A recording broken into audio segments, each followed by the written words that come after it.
and a pleasure to welcome all of you to the second meeting of Train the Trainers program of RSSDI. And I'm very happy that almost today, most of the coordinators are there.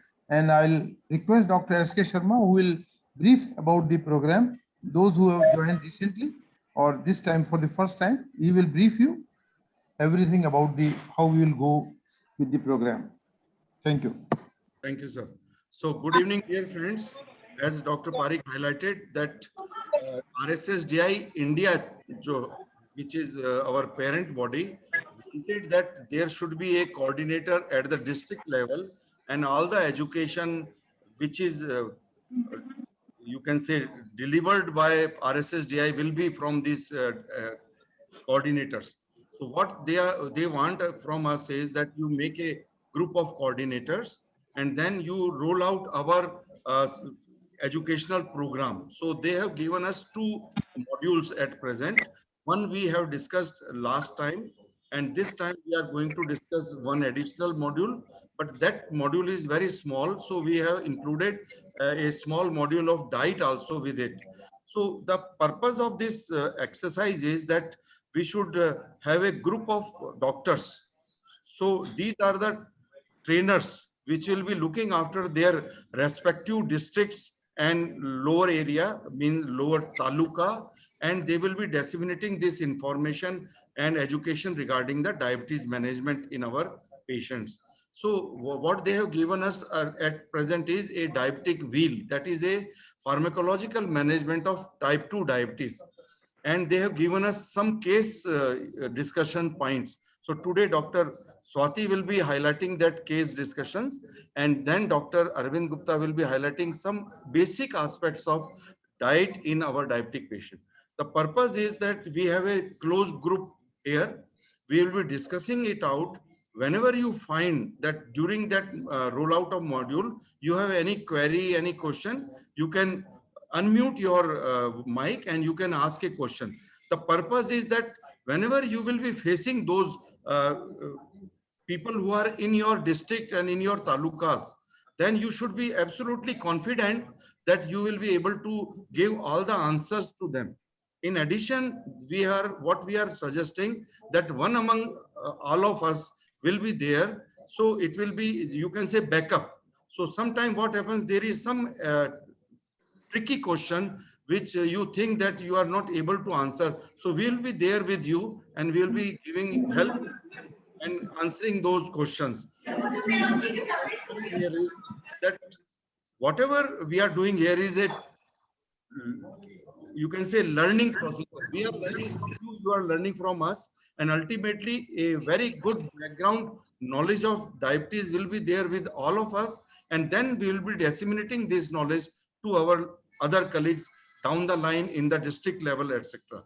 So at present, we have covered one module last time, and every Wednesday at 9 p.m. we will be meeting and we will be discussing many aspects, as Dr. Parikh highlighted, that there are few things which will be given according to the Indian RSSDI, but another message Dr. Parikh highlighted is that at our Rajasthan RSSDI platform, we can continue to give these messages and educational program every week.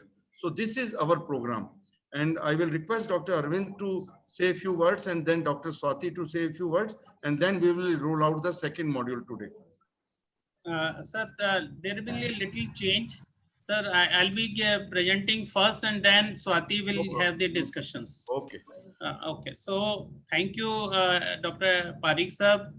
Thank you, Dr. S.K. Sharma sir, for giving me this opportunity to be amongst you for rolling out this very important modules today. Last time, Dr. S.K. Sharma sir already rolled out the therapeutic wheel that is known as, very popularly known as, RSSDI therapeutic wheel. I think it was so given in so details by Dr. Sharma sir that I think even we learned so much last time. So the idea, as Dr. Sharma sir has told just now, the idea of having these modules is that you have to roll out these modules to your peers in your district, and not only in your district, peers in your district, but also your peers in the periphery.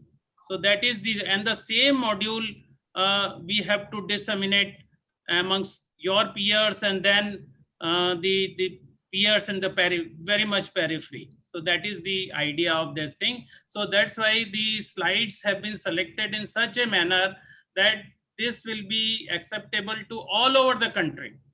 So that is also one of the important aim of having this type of program. And that's why this is the second trainers program. So that if you find anything amongst the slides or anything you want to verify, you can interrupt in between and we will answer your questions. Swati, you want to tell before I switch over? No, sir, I think that's good enough. I think we can start. Okay, so Thank GT, you. can I share? Slides will be forwarded to all coordinators. Yes, All the slides of all modules will be given to all of you. yeah, same So, slides will be given Same to all of slides, you, yes. sir. yeah. Sir, received today. Same presentation. Same presentation. Nawal Sahab, namaskar. Do you Sir, see दो- my slides? 2 line में बोल लूं sir बीच में? हाँ, बोलो बोलो, please. हाँ बोलो. मैंने एक व्हाट्सएप ग्रुप तो बनाया है सबका, कोऑर्डिनेटर्स का, और इसी का अलग अलग बना हुआ है। आज मैंने सबके मेल आईडीज लेके सबको शायद स्लाइड्स मेल भी करिए। अगर आप अपना मेल आईडी चेक करेंगे तो दोनों Yes, sir. स्लाइड्स मैंने सबको मेल करी है। Yes, sir, received. मेरे Yes, sir, पास आ गए थे. received. अगर नहीं Everyone. मिली हो तो मुझे एक बार आप वापस से इन्फॉर्म कर दें। तो आप पर्पस ये है कि सेम स्लाइड्स सब लोग उन्हीं स्लाइड्स को अपन को जैसा बताया सर ने अपने स्मॉल विलेजेस में आगे बताना है सेम मॉड्यूल्स को। तो फर्स्ट मॉड्यूल अपन ने डिस्कस कर लिया है, सेकंड आज डॉक्टर स्वाति करेंगी, उसके पहले न्यूट्रिशन पे डॉक्टर एसके अरविंद गुप्ता जी करेंगे। So on behalf of RSSDI Rajasthan chapter, I welcome all the delegates and so for this district coordinator program, trained trainer program, the first lecture is medical nutrition therapy in diabetes. The speaker is none other than Dr. Arvind Gupta. I don't think we require any introduction. So I straightforward request Dr. Arvind Gupta sir to kindly start the first session, and then second module from National RSSDI case discussion. There are 4 cases according to national guidelines. We'll discuss about that case. So Dr. Arvind Gupta sir. Thank you, Dr. GD. And my slides are visible? Yes. Okay. So thank you. And what we will be talking today in next 20-25 minutes is regarding the medical nutrition therapy in diabetes mellitus. Now, the name of medical nutrition therapy has come very recently. So you can have the diet or you can have any name for this particular therapy, but this is a scientific name of the diet in diabetes. So that is the medical nutrition, and let us see what are the different components of medical nutrition therapy, especially for diabetes mellitus. Dear friends, the most important thing about the diet in diabetes is the most difficult part in motivating your patients or anybody else to have the diet restriction, or you can add diet planning. That is where the most difficult part. You can prescribe your medications, you can prescribe anything, and the patients are very happy to take those medications. But the moment you say you have to go for the diet and exercise, I think this is the most difficult part. Your willpower is required to have the proper diet planning, and that too for the lifelong. That is very important thing. If you ask a child or if you ask any person not to take your sweets, and the other people in the family are taking sweets, how can you refuse that person, or you can ask that person not to take the sweets and the others are taking ice creams, others are taking, and you are asking not to take the ice creams. So it is not the single person's job. It is the whole family which is required to go for the diet planning. That is the most important thing. And this is our duty to motivate our patients, because this is part and partial. And I think this is the most important part if we motivate our patients to have a proper management of diabetes itself. Glycemic control anything, or reducing the micro and macrovascular complications, all dependent on how you go with the lifestyle modification, especially this diet. We know that this is a long history of controversy, so we don't want to go for the controversial aspects of the diet. Let us have some of the things which are consensus and everybody agreed upon that thing. You know about thing, I don't want to give all the details about the controversies, like even the diet which is acceptable to some people or some part of the country or some part of the world, and the same diet is not acceptable to other part. The most common is the Mediterranean diet, and the most evidence is for the Mediterranean diet, which is very difficult to take in our North Indian. Even our diet is very good if we take as a balanced thing. So that is the controversy. So we don't want to go in the. So let us have the meal planning. The meal planning is the most important thing. And why we want to have this lifestyle modification or meal planning is to delay or prevent the complications, whether it's a microvascular complication or whether it's a macrovascular complications. We want to delay or prevent these complications. That is the first and foremost significance of the diet planning. Another thing, there are two types of things. We have to change the healthy pattern.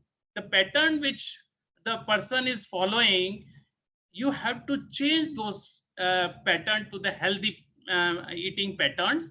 Second thing, you have to address the personal and cultural preferences. That is very important. A person who is a Jain, who is taking the meal at 5 o'clock in the winters, or 6 o'clock in the evening in the in the summers. So it is very difficult. Then he has to take, actually these Jains are taking fast in the night time.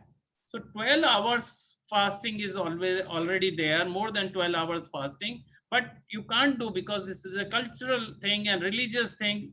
And similarly, some fasts are there and some things are there. So it is very difficult. You have to change this thing. So another thing is the portion control and the quality, nutrient quality. You must, as far as the diet restriction is concerned, the calorie restriction is concerned, but we can't deny or deprive the patients to the micronutrients and macronutrients in the diet. So with the restriction of calories, we must ensure that the patient must receive the good micronutrients and macronutrients, and that can be done with portion control. Means the thali jo badi hoti hai, yeah, the plate is there, like 12-inch plate, you can reduce to the 9-inch plate. So that is how we go with the portion control. And second thing, the quality. Quality is also very, very important as far as micronutrients and macronutrients are concerned. So dear friends, diet therapy revolves around these particular points, and you have to motivate your patients to eat less. Eat less doesn't mean that he has to deprive the calories. He has to have a 25 to 30 calories per kilogram body weight per day. That is very important. So at least a good calories should be there. Second, calorie dense foods should be avoided. That is very important.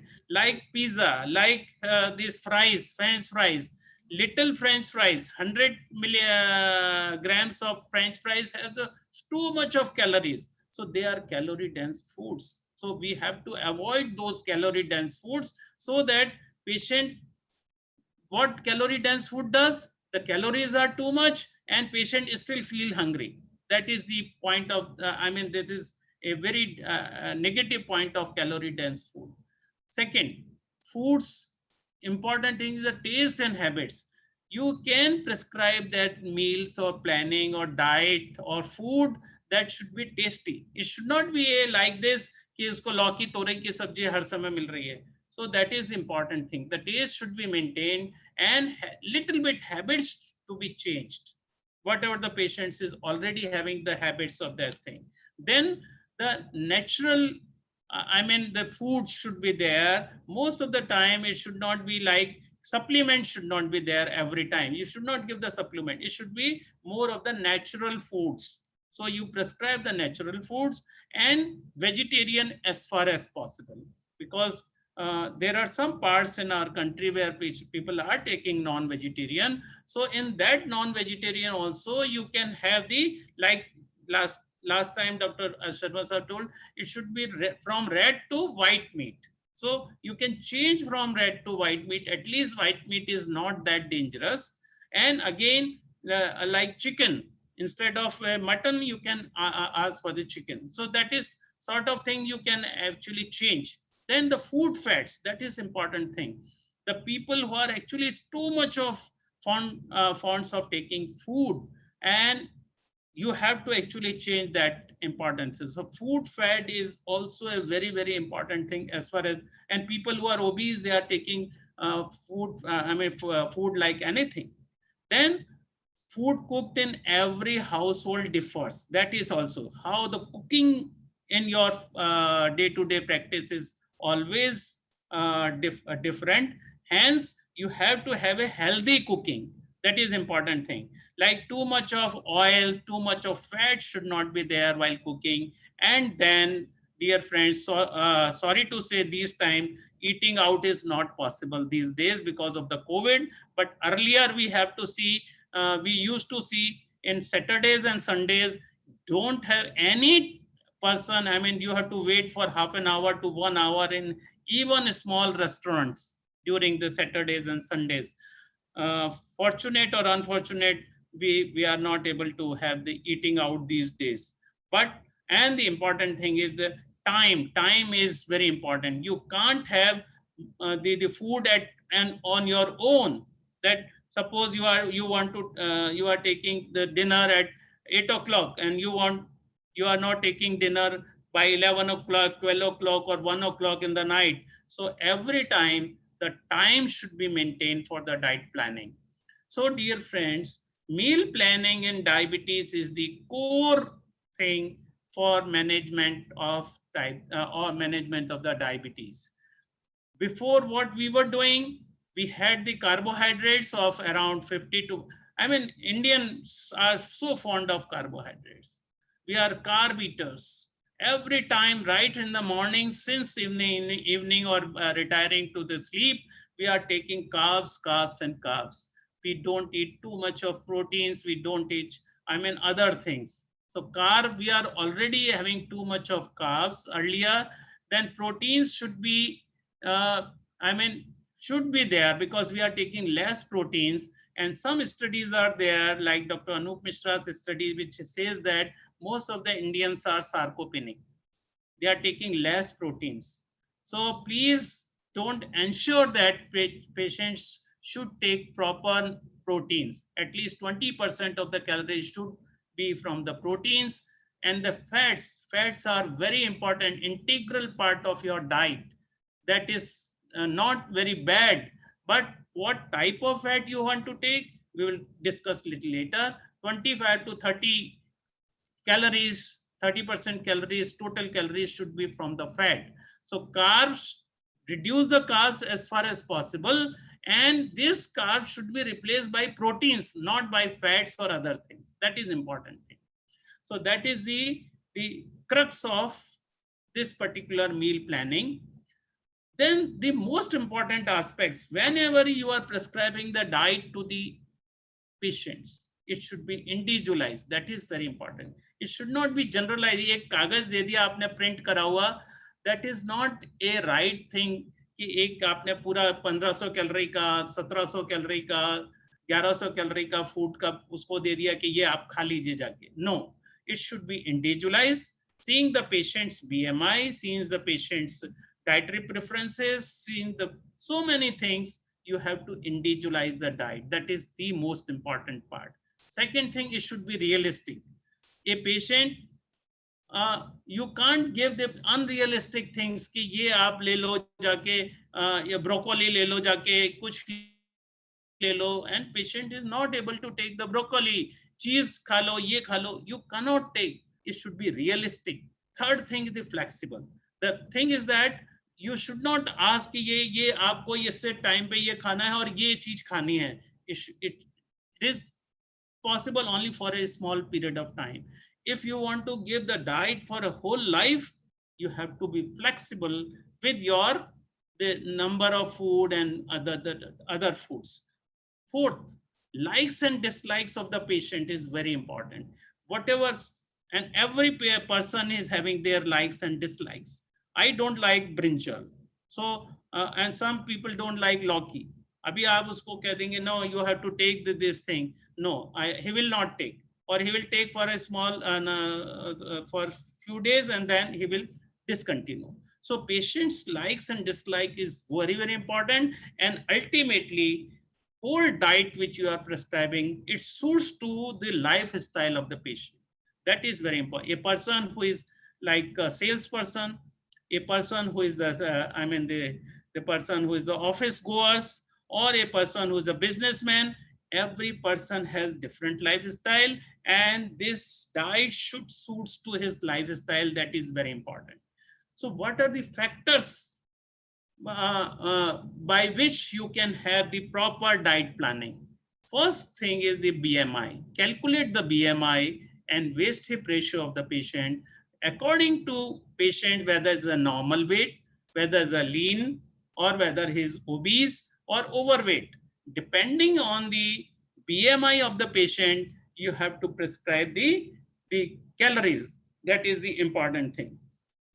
Then the total calories. Total calories comes around in general 25 to 30 calories per kilogram per day should be the total calories of the patient. That is must for the thing. So calories should be fixed, and this is your duty. A dietitian cannot have the total calorie calculation. It is you which you have to calculate the total calories and ask your dietitian or nutritionist to have this much of calorie, at least this much of calorie food should be there, so that a patient will not deprive of the nutrients or the other vitamins or minerals from the total diet. Then we'll go a little detail later. Carbohydrates should be, I told you, we are all carb eaters, we are all love carbs, but we have to reduce the carbs. That is the most important part and partial management in the diet planning. Fats should be there. It should not be too much of restricted, but the type of fats should be changed. Proteins is the most important. We are all sarcopenic people. We are taking less protein, especially in our area, we take less proteins. So proteins should be at least 20% of the protein calories should be from the proteins. Fibers, we are also having the lack of fibers in our diet. Most of the people do not have the salads or fruits or vegetables, green vegetables. They are not taking on a daily basis. So fibers, 25 to 30 grams of the fibers is a must for each and every person. Minerals and vitamins are also one of the integral part of your diet. It doesn't mean that we have to give the supplements of minerals and vitamins. It should be from the natural sources also. You can give, you can prescribe the natural sources, except in those situations where patient is having metformin for a long period of time, whereby the B12 deficiency is anticipated, and hence it is, wise to prescribe vitamin B12 in those patients who are taking metformin. So in those situations, and the antioxidants as and when required. That is not an integral part of your prescription, but as and when required, depending on the patient's oxidative stress, you can prescribe the antioxidants. So dear friends, BMI, I think little bit of thing is that for Indians, we have a different BMI, and for the Asians, we have a different BMI, and for the white Caucasians, we have a different BMI. BMI means we have to have a normal, so it should be like females, it should be less than 23. Males, it should be less than 25. 25 is okay, and females 23 is the normal BMI. And if patient is having, in males, it is more than 25 BMI, it is overweight. And if it is goes 27 to 29, it is little obese, and more than 30 definitely obese. So we have a different guidelines for BMI. Similarly, females, 23 is okay, 23 to 25, I mean little bit overweight, and if it is more than 25, then it should be obese. So for males and females are different, but Asians and Caucasians have the different BMI. So at least BMI is the most important. Waist hip ratio, again, male should be less than 0.95 and females it should be less than 0.85. And this is also one of the risk factor for cardiovascular disease. Now the calorie intake. Calorie intake should be dependent on the weight or BMI of the patient. If patient is having ideal weight, you can prescribe 25 to 30 calories or kilocalories per kilogram per day. So if a patient is having 60 kilograms, then I think it is better to have a 1500 calories, 1500 to 1600 calories per day. That is more than sufficient for a patient's in a day-to-day requirement. Underweight patient, you can increase little bit of the kilocalories, and overweight you have to decrease by 5 to 10 kilocalories per kilogram per day. So, and elderly patient, please mind it, elderly patients should not be deprived of the calories. At least little bit of the calories should be given. They should not be deprived of the calories. Now, as far as for our own patients are concerned, our own food is concerned, even our previously the criticism was for the Western food. And if you say the Indian food, even our kachori samosa is having 500 calories for per kachori. Samosa is having 250 to 300 calories. Matri, papdi chaat, potato chips seems to be, our children are so fond of potato chips. They are taking 550 calories just for a single packet. Imarti is 500. So patient do not realize, they take के यार एक कचौरी खा लिए, एक समोसा खाया है, doctor साहब हमने तो कुछ लिया ही नहीं. So that is the point.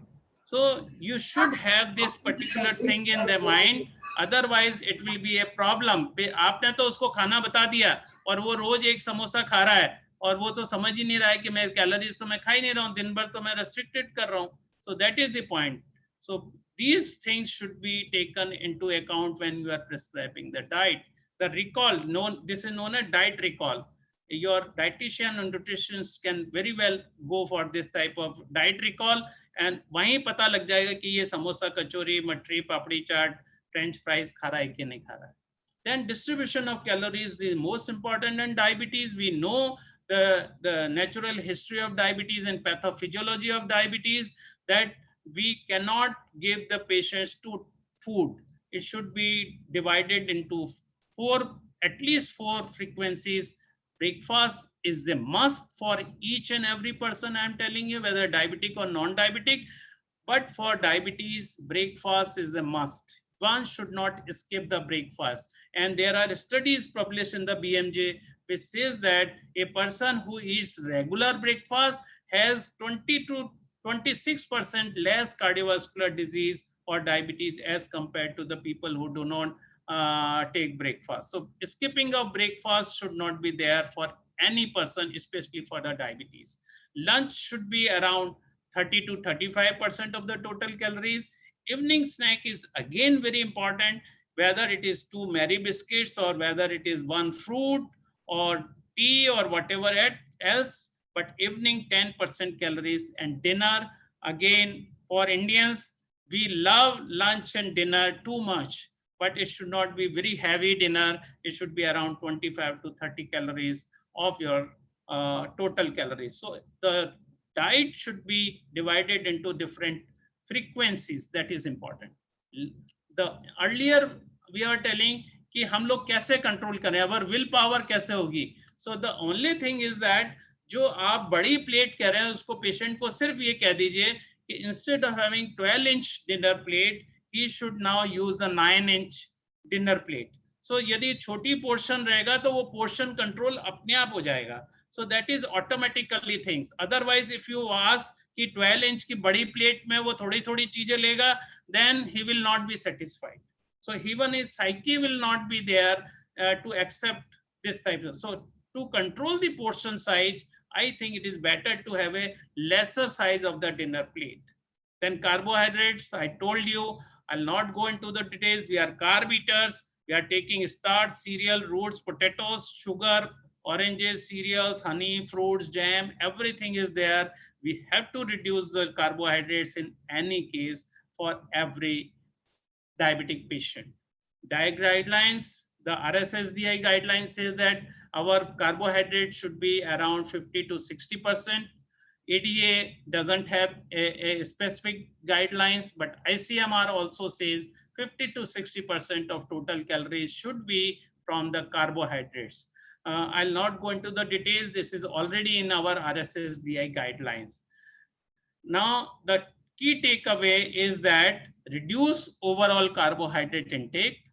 Nutrient dense carbohydrate sources should be reduced. It should be high in fiber. यदि हम खा रहे हैं तो उसको salads के साथ में green vegetables के साथ में लेंगे, and fiber should be around 25 to 40 grams per day. And if patient is taking enough fibers, your glycemic load and glycemic index is always less. So there are two types of things. Don't always think that low glycemic index food. There is an important thing is even some food which are having the glycemic index is not very high, but their glycemic load is very high. In that case, you have to actually decide not only the glycemic index, but glycemic load of the food is important. So dear friends, carbohydrates, simple sugar, that is the only thing that you can ask कि भाई चीनी नहीं लेनी और मिठाई नहीं लेनी. Only these two things should be asked to reduce. Restrict the simple sugar. That is the, most important. Monosaccharides should not be there. Disaccharides and polysaccharides should be taken. Rice, potatoes, fruits are not absolutely contraindicated. That is in contrary what we are thinking. Complex carbohydrates should be encouraged. That is because they are not fibers, it is fibers. So it is fresh fruits. Fresh fruits are always better. Whole grain cereals, that is also important. Pulses are there and vegetables should be there. So we have to encourage our patients to have a complex carbohydrate. That is important thing. Proteins are the most integral part because everything, our muscles and every body structure is made up of proteins. So if we are having this less proteins, we are all sarcopenic. And I'm telling you, 70% of the Indians are sarcopenic by any test. An adult needs a minimum of 30 grams of proteins per day for the nitrogen balance. And what we know about 1 gram of protein provides 4 calories of the energy. And you can ask your patient to have an egg. I don't think mutton should not be there. Milk, curd, dal, pea, beans, nuts, oats, barley, everything you can advise. But I don't think mutton should not be there in the diet. And your 12 to 18% of the total calories, or you can think of 0.6 to 0.8 grams per kilogram body weight, and that should be around 20 to 30 grams of your protein per day. Even in nephropathy, we have seen our nephrologist colleagues always say to us that don't restrict proteins. जैसे ही nephropathy पता लगती है, the people stop taking dal and every protein. No, even little protein, 20 grams proteins is still 0.8 grams per kilogram body weight protein is still required for even for nephropathy patients. So for RSSDI guidelines, they say that protein intake should be maintained at about 15% of total calories. ADA says around 15 to 20%, and ICMR says it is 12 to 15% of the total calories, meaning thereby protein should be there. The focus on quality and quantity of the proteins, paneer, rajma, soya bean, these type of good pulses, they are from the first class proteins. Proteins contribute to increased satiety and improved post-meal glucose. The only thing is जहाँ पे आपको लग रहा है कि patient की fasting is okay and postprandial is high, I think it is better to curtail increase the protein, and you will find the postprandial control. Dietary fats, again, this is a little bit of controversial aspect, but simply if I can say there are two types of fats, visible fats and invisible fats. Whenever we are asking the patient ki kitna lena hai, so the only thing is you have to take in account in the visible and invisible fat. Like visible fat, cereals, vegetables, oil seeds, spice, and this is opposite thing is written. And invisible fat is in the cereals, vegetables, and oil. And visible fat is the butter, ghee, and cooking oil. We'll correct this thing. So fat should be around 15 to 30% of the total calories. There are three types of fats: saturated and unsaturated. Unsaturated, again, of two types: monounsaturated and polyunsaturated. And it is all because of the double bond they are having. And that's why they are saturated fats and unsaturated fats. We need all three fats. So the idea is 1/3, 1/3, and 1/3. 1/3 of saturated fat, 1/3 of the monounsaturated fat or MUFA, and 1/3 of the polyunsaturated fat or PUFA. So if we divide into fats into three parts, that is more than sufficient, and invisible fat always taken into account. So if you say the RSSDI guidelines say less than 30% of the calories, ADA has no specific things, but ICMR also says that it is 20 to 30%. So idea is around that you have to take into account the saturated fats also, MUFA also, and the PUFA. The only thing is the ratio. N6, N3 ratio is very important. Omega-6 to omega, two types of polyunsaturated fats. So the ratio should be around 5 to 10, or it is always ideal if it can reduce to less than 4. The only thing here I can say here is the vanaspati or hydrogenated fat. Please ask your patients not to have the hydrogenated fat like vanaspati. That is, and also the French fries also have the hydrogenated fats. So the important, and then reheating and refrying of the food is very important. So Indian diet has too much of issues. We are having too much carb, less proteins, invisible fats are too much. We have a poor omega-3 eaters, and we are fibropinning. Refining is not very good thing. We should not have a trans fatty acids or hydrogenated fat. That is very important thing. Now the portion control, I told you on details because I think that is important. The plate size should be reduced. Other factors in the diet like salt should be restricted. Fruits, fresh fruits are always better. Alcohol, I think little bit thing, but the general consensus is that you can have a 1 unit and 1 unit is different for males and females. Smoking, absolutely restricted. This is the most important. Artificial sweeteners, as far as possible, please ask your patient not to take the artificial sweeteners, though some artificial sweeteners like sucralose and these things are okay, but stevia is okay, but all other aspartame and other things are not very good. So, and they are having little calories. Previously, they were thinking that they have no calories. No, artificial sweeteners also have little calories. So, especially the aspartame, which contains methyl alcohol, phenylalanine, and aspartic acid, and especially the patients who have the phenylketonuria, aspartame is very dangerous. So, in that case, the thing is that alcohol intake, again, a unit is there for males and females.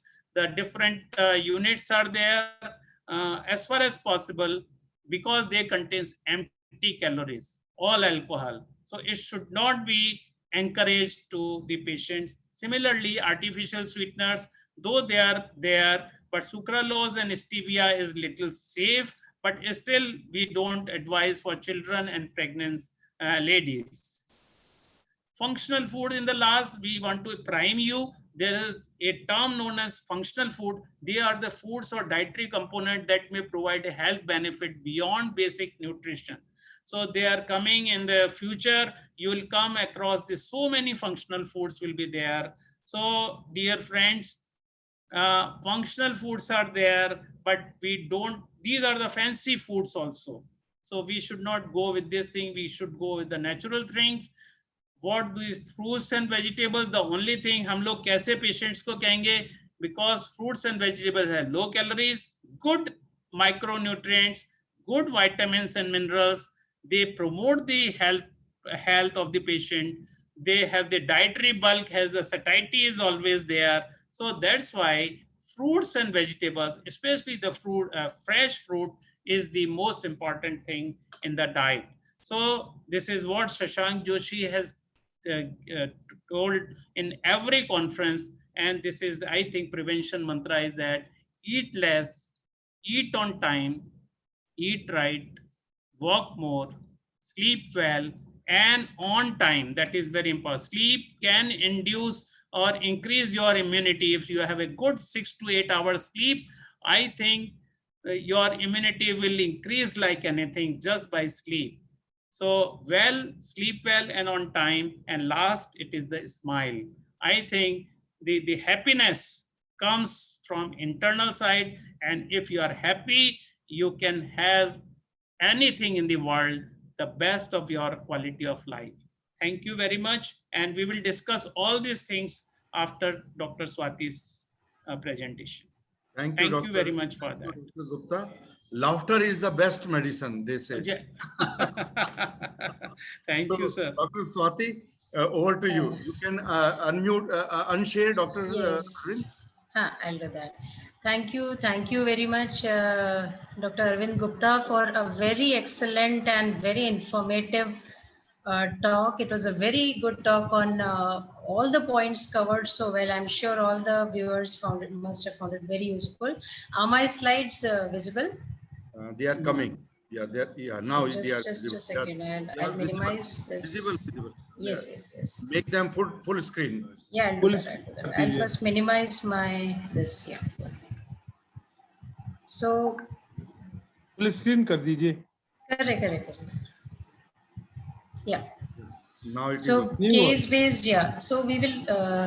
Good evening, friends, and on the we will be talking about case based discussion using the RSSDI ESI therapeutic wheel.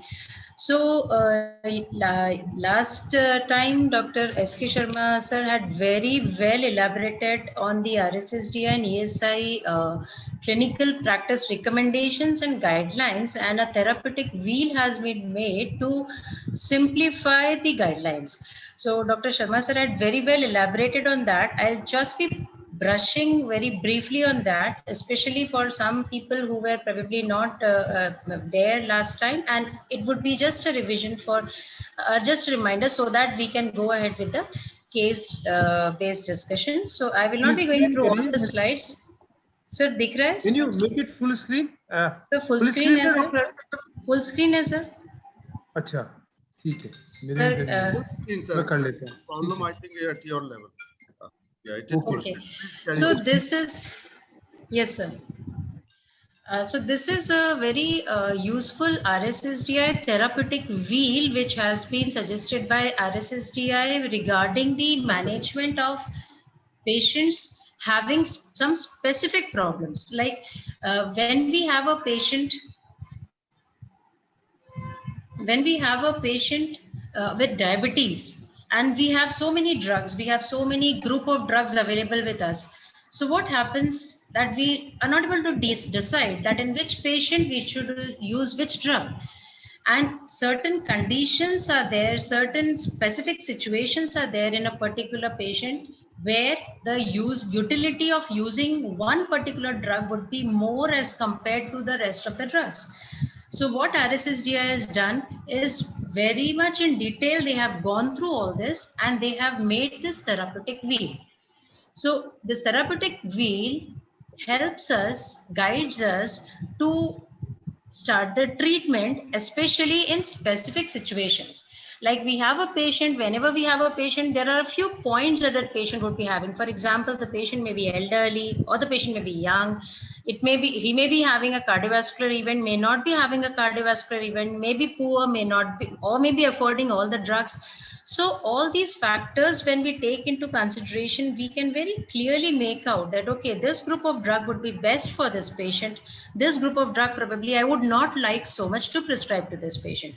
So for doing that, RSSDI has made this very useful therapeutic wheel, which we can just take a printout and we can keep, as Dr. Sharma sir had last time also suggested very well, that we can just keep it below the glass of our table so that we can refer to it and we can use this for our treatment and improvise our treatment, giving the patients the best of the treatment from the studies, from the documentations, from my experience. The best of the treatment can be made on the basis of this wheel. Just revising in one short time, I will just tell you this wheel has, in the center is the LSM, that is the lifestyle modification, which has to be done for all the patients. Then we start, whenever we have a patient with diabetes, the first thing that has to be done is the lifestyle modification. Lifestyle modification, we have this medical nutritional therapy and physical activity. We very well discussed medical nutrition therapy by Dr. Arvind Gupta. Then we have the second thing, the drug which is started, first line is metformin. Metformin has to be started for all except the one in C, which we are seeing, which we will just discuss. There also we can start, but in a particular stage. So C, we will just discuss this.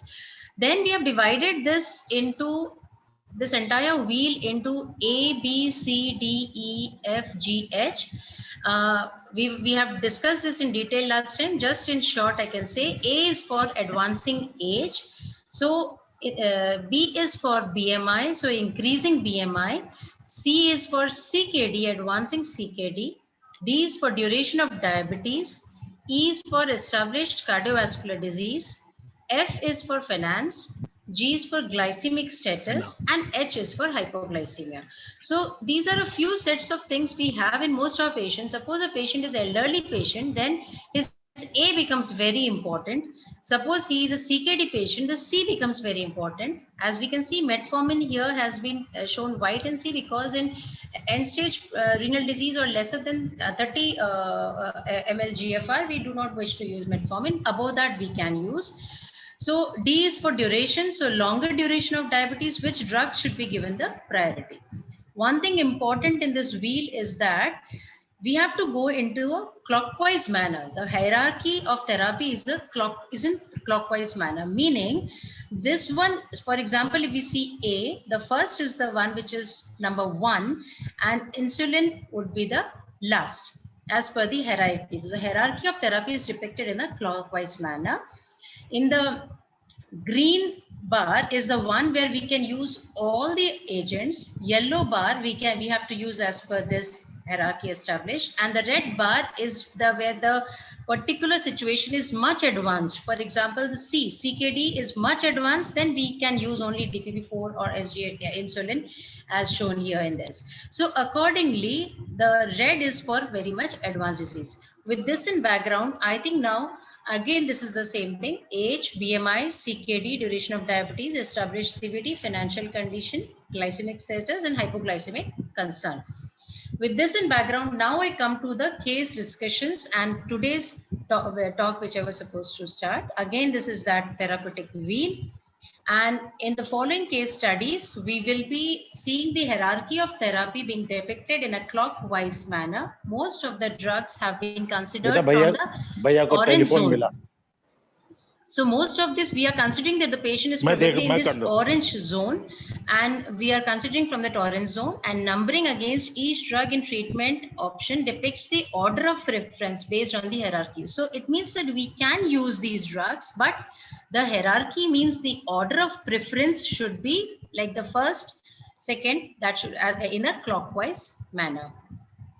Okay, so now going to the first case.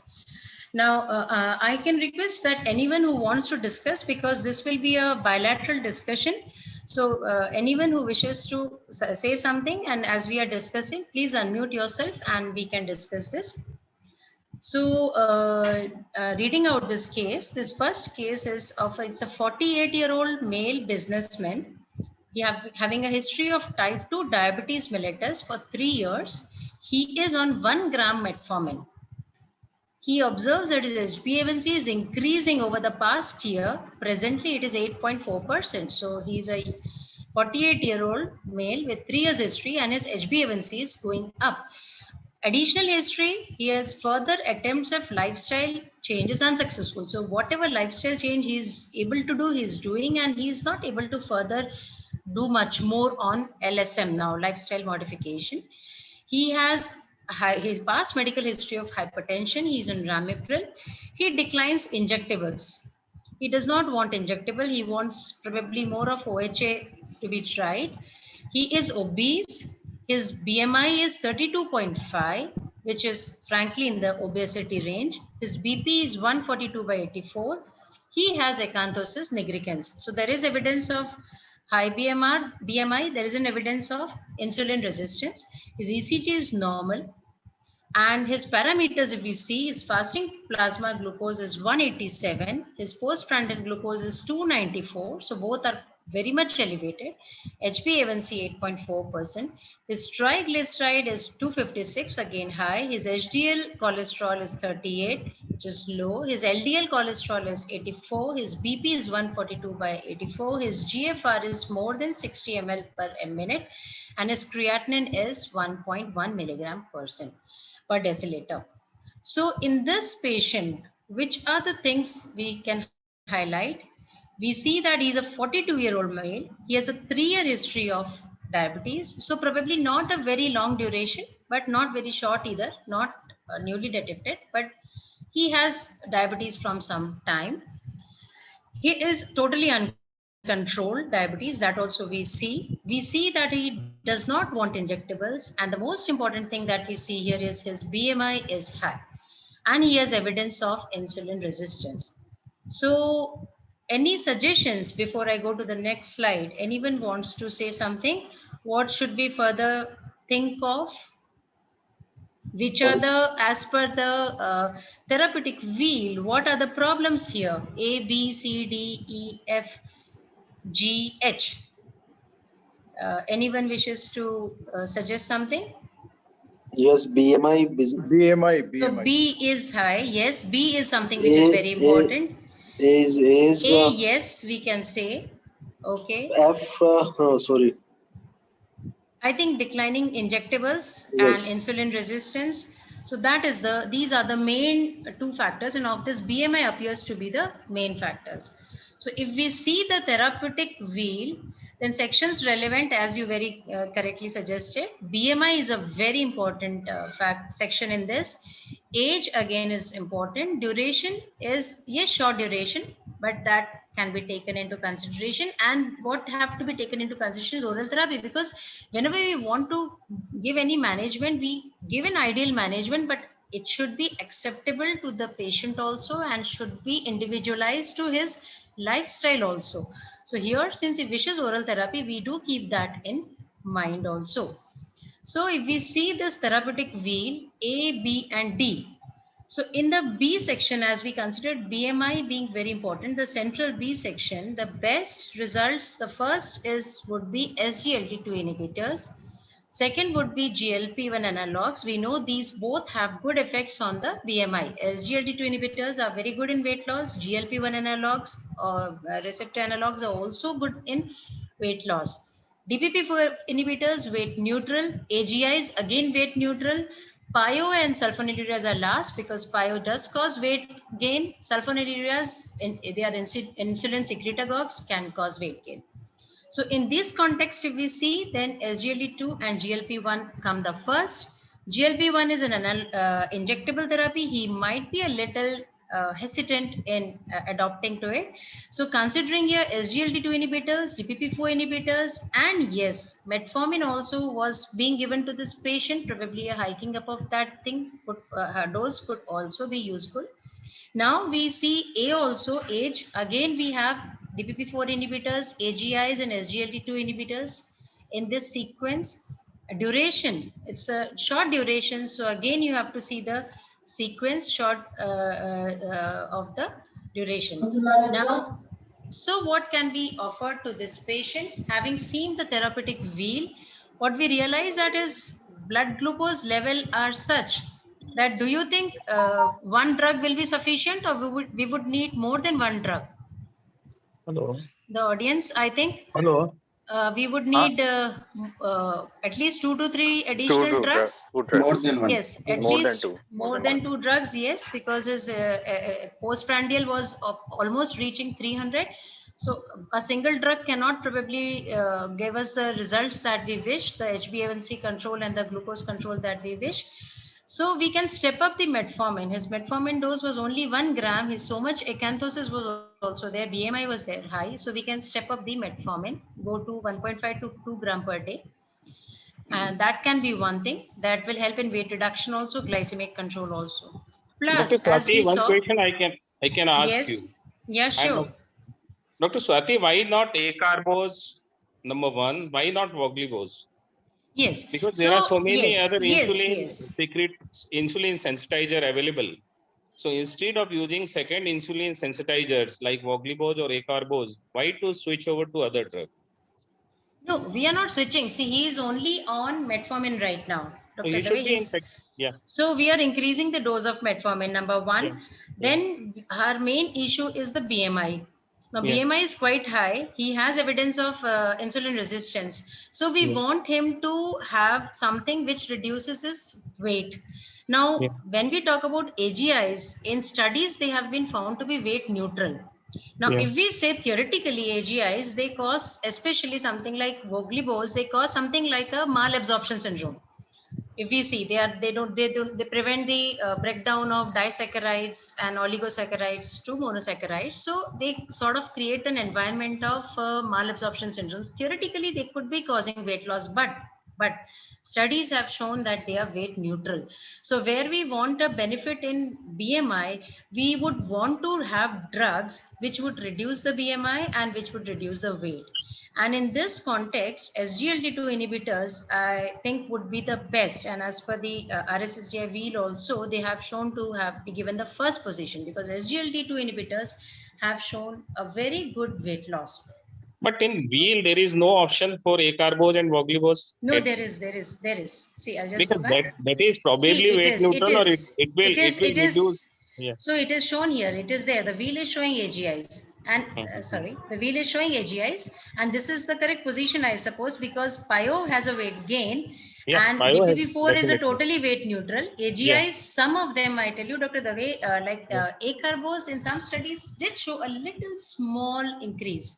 So more or less they are considered as weight neutral. So it has been given, AGIs have given below the DPP4 inhibitors, but GLP-1 Swati, RAs, Yeah. GLP-1 Yeah, RAs and SGLT2 inhibitors have clearly shown to have, in all the studies, they have shown to have a very significant weight loss. So in a patient, yes, Dr. Swati, Arvind Gupta. can I, yeah. Yeah, sure. How I take your question here, that is very, very important.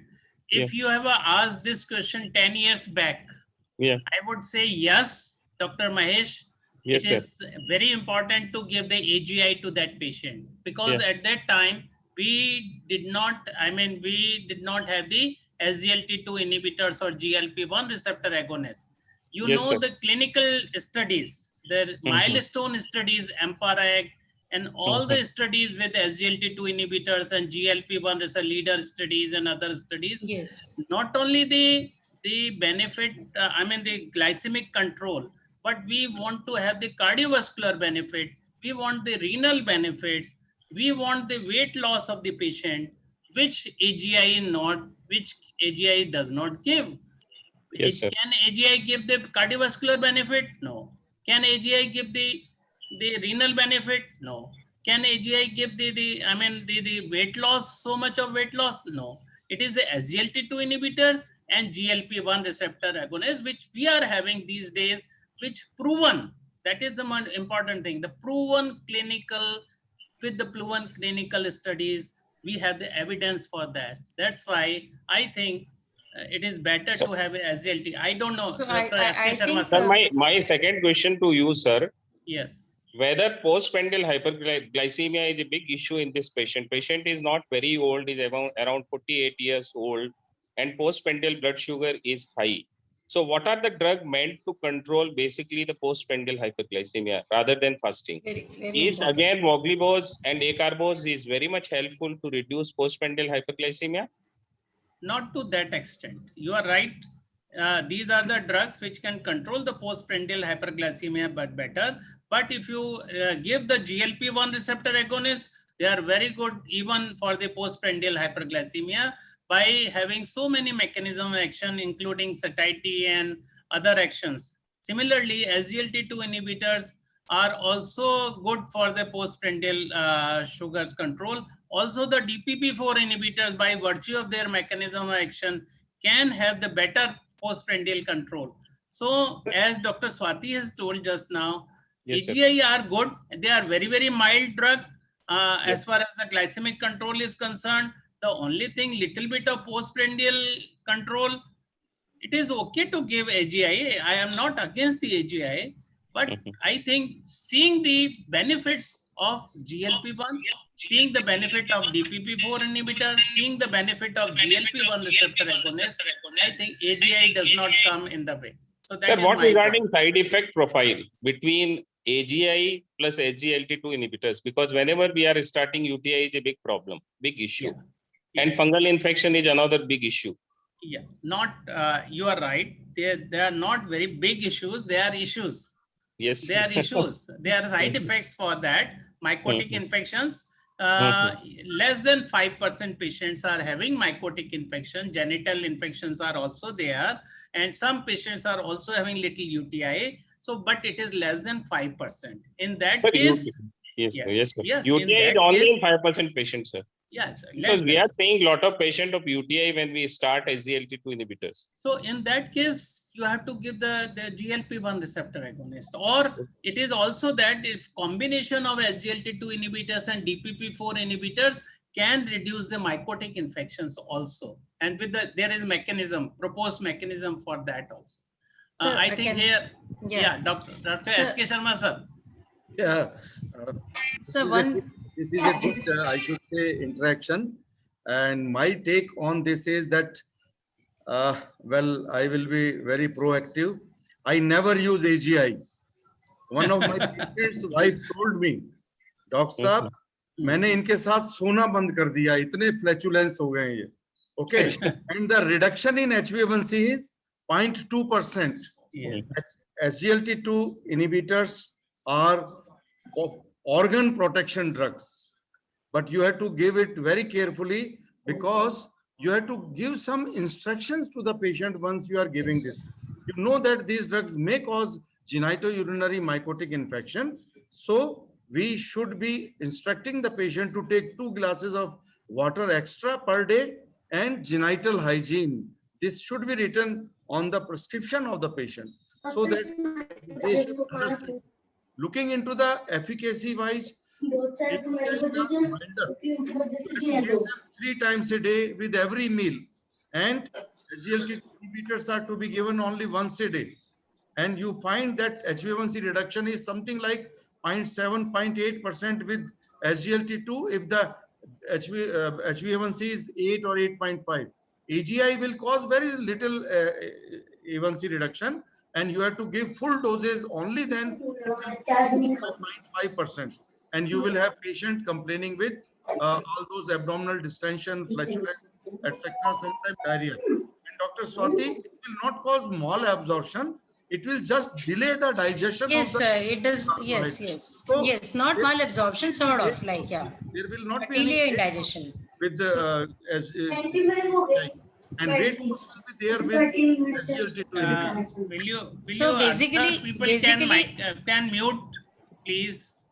Yeah. Basically, it's, I didn't mean a malabsorption. What I meant is delayed. So the surge which probably we expect, a postprandial surge which probably we expect can be delayed. And one small thing is that in this patient, the fasting, postprandial, both are elevated. So probably we need something which is going to control the entire glycemic status. And probably I think SGLT2, as Dr. S.K. Sharma sir and Dr. Yeah. Arvind And Gupta sir said, once you control fasting hyperglycemia, then automatically. there will be definite benefit in the postprandial also. So So good we evening. can- My message is we should sort it out for the drugs to be given on a mass scale, because we are not going to in an academic discussion. The message to the people, suppose he goes on AGI, we are not getting anything much out of it, but rather the patient will say, thank you साहब, मेरी तो हालत खराब कर दी, मेरे को तो भूख भी बंद हो गई, उल्टियां हो रही है, मैं तो दवाई आपकी नहीं लूंगा, डॉक्टर बदल लूंगा, हकीम के पास चला जाऊंगा। we will हमें have ये तो ध्यान रखना पड़ेगा कि अगर comment. मास स्केल पे SGLT2 को ना यूज करें, because in females we have to see villages में SGLT2 को थोड़ा एनकरेज ना करें एंड AGI को ना एनकरेज करें, बेसिक चीजों पे जाएं, associate with MNT will be better of, because आपको 100% एक्यूरेसी नहीं चाहिए, आपको अगर A1C 7 के भी आसपास चलेगा, you are achieving your target, that's the message. We should not have an academic discussion. You wanted to say something, yes. Dr. Anand Minav sir, please. We have forgotten the basic reason why we are prescribing more medicine. The A1C is 8.3. So using a voglibose will never bring the A1C to 7 or 6.5. Never. You need Absolutely. to have a combination which brings down A1C by 1.5. Absolutely, sir. And then of the drugs which are acting postprandial also is DPP4 inhibitor, other than, of course, GLP analogs. And forget about voglibose, which of course has been obviated. So The as DPP4 Dr. inhibitors will be helping in PP glucose control also. So as Dr. So we need Swati a and Dr. combination there. Yeah, as Dr. Swati and Dr. Arvind highlighted, a combination of SGLT2 and DPP4 DPP4. with a pre-existing metformin that Escalation may be of- up titrated is the best choice for this Will be the best case choice. number 1. Let's go to case number 2. So case number two. Case number two is we have a 70-year-old male smoker with documented atherosclerosis in carotid and coronary vasculature. He is a diabetic from past 12 years. He has no history of hypoglycemia. He is on glimepiride 2 mg plus metformin 1000 mg. His A1C is 8.6%. His fasting sugar is 200 milligram percent. Postprandial 260 milligram percent. His BMI is 31. Again, he is clearly in the obese BMI. He has a history of MI also, acute myocardial infarction in the past. He has microalbuminuria also. He has multiple vascular risk factors, which anti-diabetic next. So if we see this patient, then as here highlighted over here, we have an elderly male who is a smoker. He has so many risk factors in the form of a long duration of diabetes, he's a smoker, he's an elderly person, he has a past history of cardiovascular event in the form of myocardial infarction. He has done probably studies to evaluate his carotid edema media thickness, and he has evidence of documented atherosclerosis. At the same time, he has positive microalbuminuria. So this is a man who has and he is obese also. So multiple risk factors and uncontrolled diabetes with fasting and PP both high. So now here, what are the various, if we want to see the therapeutic wheel, what all do we have here? So we can have A, that is an advanced A. B then for B BMI, also BMI, yes. C for CKD, probably the GFR is not microalbuminuria- mentioned, but microalbuminuria is already microalbuminuria there. begun, yes. And D for duration. duration, yes. Yes, E for established your CVD. Perfect. So established CVD is also there. So, and hypoglycemia is not there, and probably finance also has not been suggested. So all these factors are there. So we have A, B, D, E. C we have not kept here because the GFR is not mentioned. Probably we are not having a person with GFR quite less GFR. So we are mainly going to talk about the very obvious factors that we have. And if we see the therapeutic wheel on the basis of these A, B, D, E. Now, I think out of all these here, because he has clear-cut evidence of myocardial infarction and atherosclerosis, E becomes a very important factor. We see what all are the drugs of choice. SGLT2 inhibitors are supposed to have benefit that we'll be discussing in the next few slides. GLP-1 analogs also. So these are two groups of drugs which are been found to have benefit in cardiovascular disease. So they are not only CV neutral, they have been found to have beneficial effects when it comes to atherosclerotic cardiovascular disease, and SGLT2 inhibitors have been found benefit in heart failure also. And pioglitazone has been found to have benefit in some studies. DPP4 inhibitors are mostly CV neutral. So these are the drugs. This is a sequence and hierarchy of drugs that we would prefer in these patients. If we see the duration of disease, again, what we can see, this is the hierarchy: SGLT2 as first, DPP4 as second, and so on. For BMI, again, we have a male here with an high who is obese. For BMI also, SGLT2 inhibitors, GLP-1 analogs are better. And for advancing age, we prefer DPP4 inhibitors because they relatively have a very safer, outlook. Now, because he has so many risk factors, we just tabulate these risk factors. And we see that the SGLT2 inhibitor stands first in so many factors that we consider. And regarding age also, it is quite in the forefront. GLP-1 analogs also are good when we talk about the established CVD and BMI. DPP4 inhibitors are also good enough.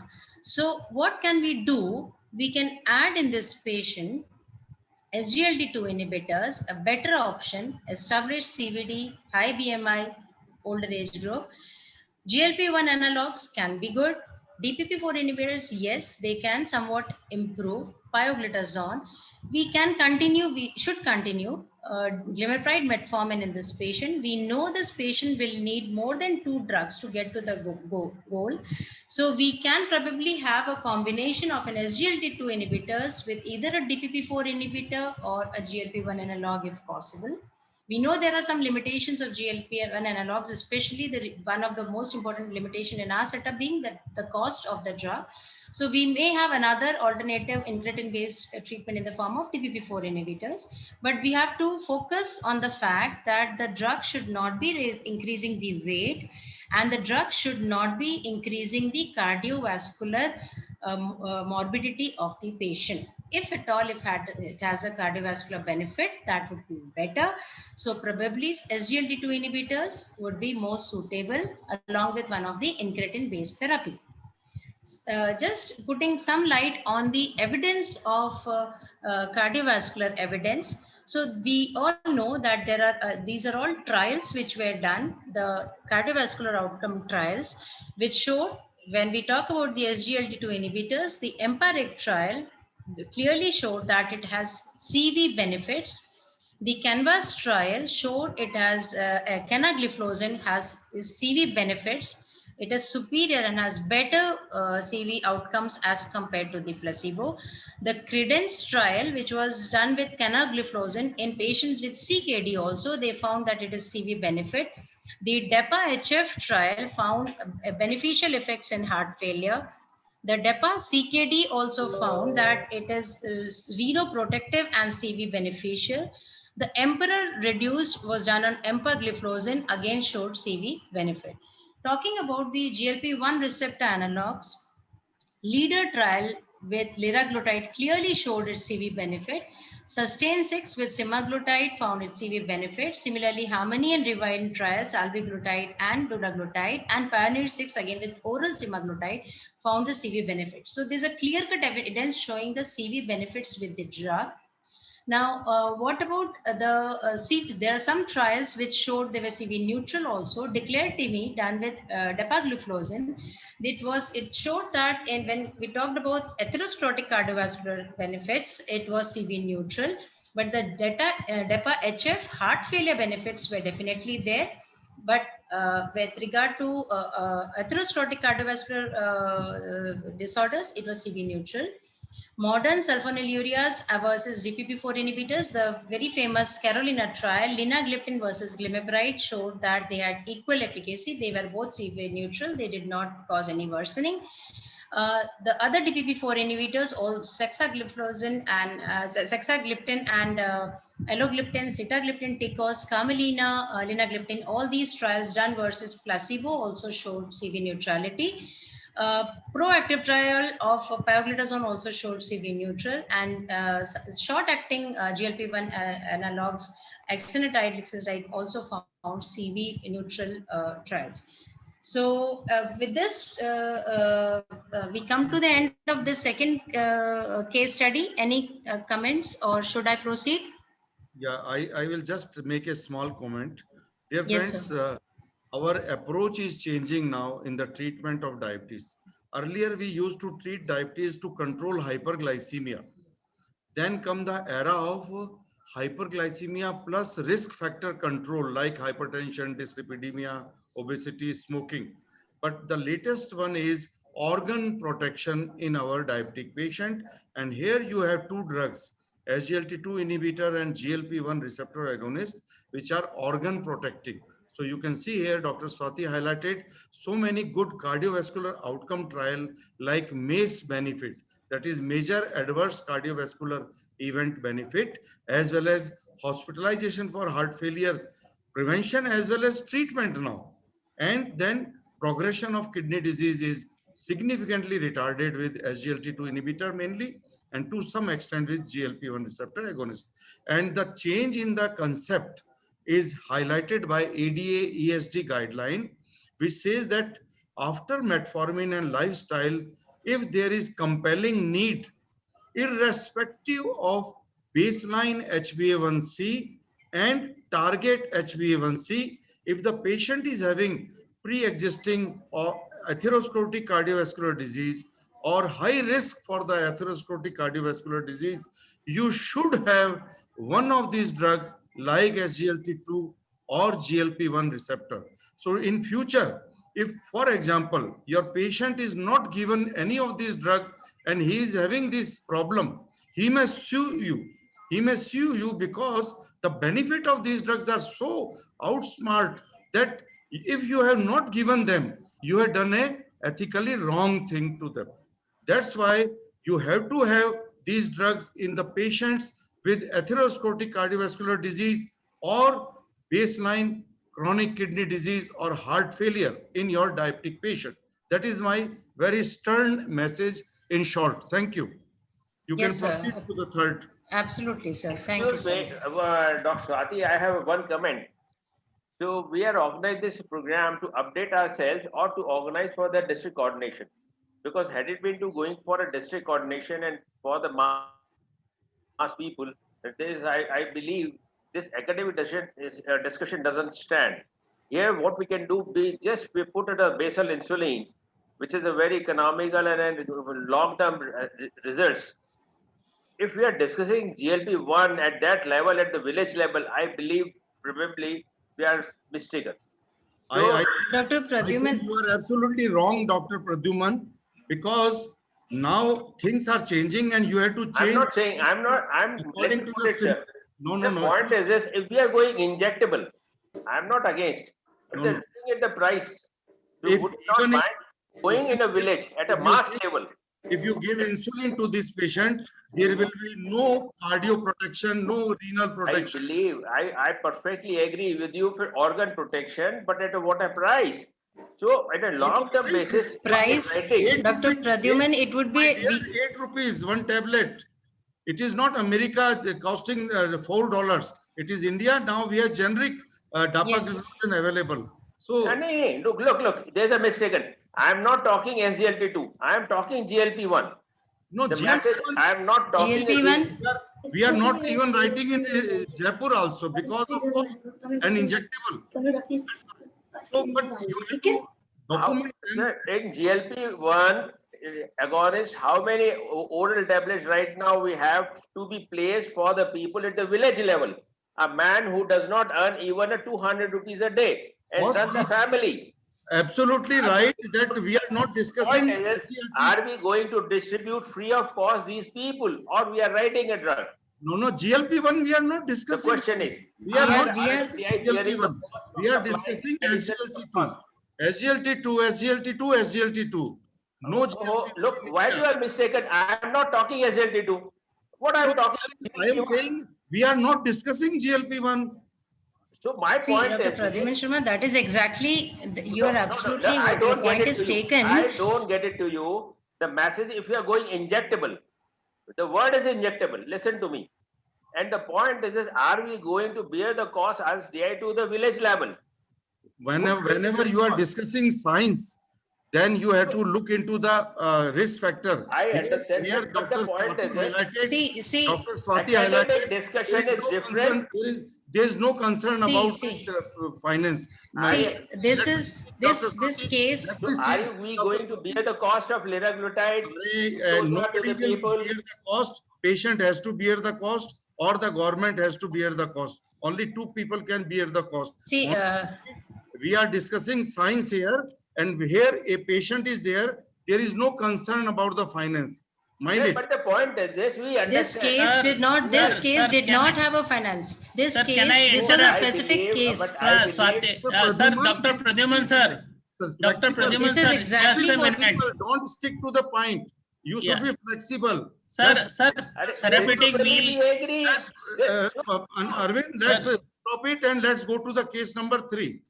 Wait, my reservation Okay, is okay. RSSBI district coordinator program. So I think since Sir, आप it is थोड़ा already सा 10:30, Relax. हाँ, Already we are late. Please. it's already We can 10:30, I discuss think. it, sir among others. Therapeutic wheel में finance है sir, वो बाद में आएगा. Yes, yes. See, in this patient, finance was not an issue. Finance was not an issue. This patient finance was not an issue. Patient. मेरा So- खाली reservation ये था डिस्ट्रिक्ट कोऑर्डिनेशन प्रोग्राम की बात कर रहा हूँ बस. But this was in regard to this Fine, particular sir. case. District We were court. talking about that Fine, sir, case. fine, but if he can afford it, he go for it. If he cannot afford, I think we can discuss later on. वो उनको पता है कि हम नहीं दे सकते GLP-1, but we have to discuss it out because it is the science which we are discussing Sup- here. Suppose a but patient who- efforts, Or maybe a patient villager. understand. Who is denying? Sir, देखिए बात ये आप मेरे को सुनिए पहले. Who is denying? I am not denying you. मेरा कहने का मतलब ये डिस्ट्रिक्ट कोऑर्डिनेशन प्रोग्राम में इस एकेडमिक डिस्कशन का मैसेज ये नहीं है. ये सब हम भी समझते हैं और आप भी समझते हैं. बस ये कह रहा हूँ मैं. Dr. Pradyuman, that is exactly what we want to say, sir, that one thing. we have But to at least the deliver, doctor should know it. yes, The we have to doctor at deliver the district science. level and at the periphery level, he should Yes. know it that we can give GLP-1. Yes, we have to deliver the That is- science that is to our these motto. doctors.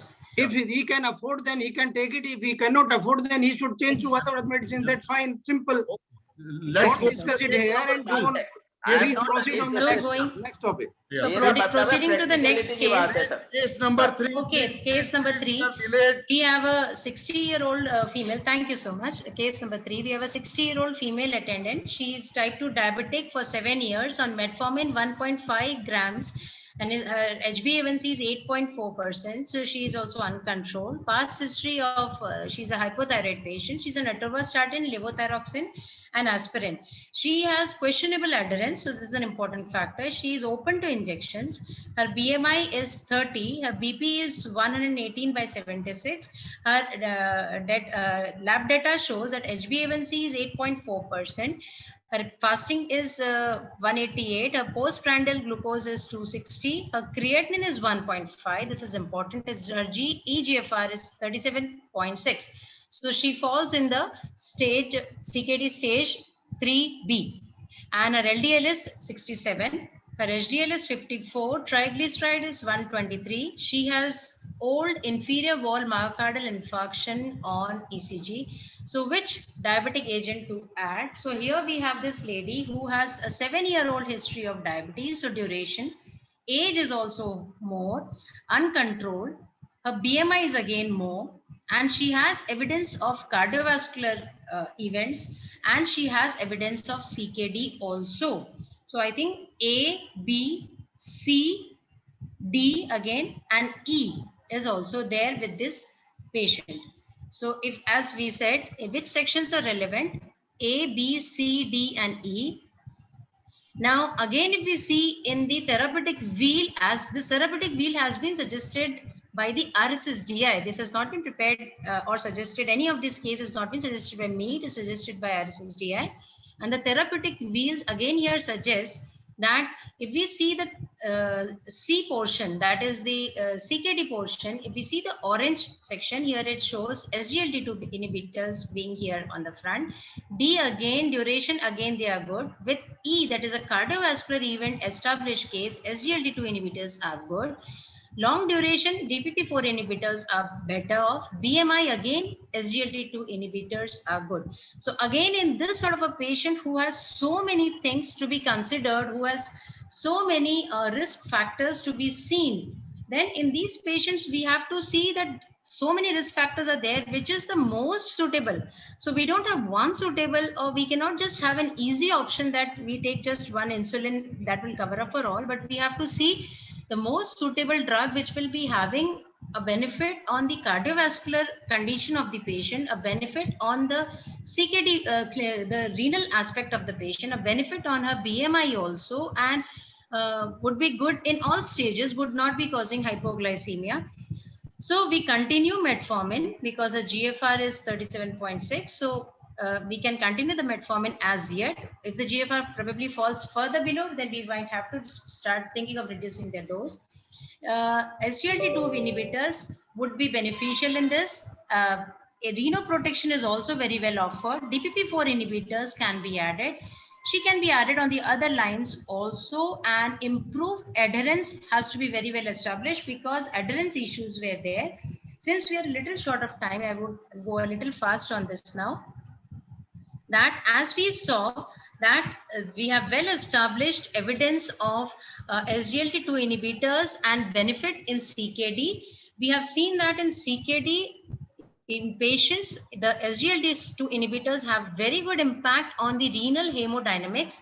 They improve the diabetic kidney disease. So definitely they are of use here. Liraglutide has been shown to have benefit, and DPP4 inhibitors, insulin and sulfonylureas are neutral when we talk about the diabetic kidney disease.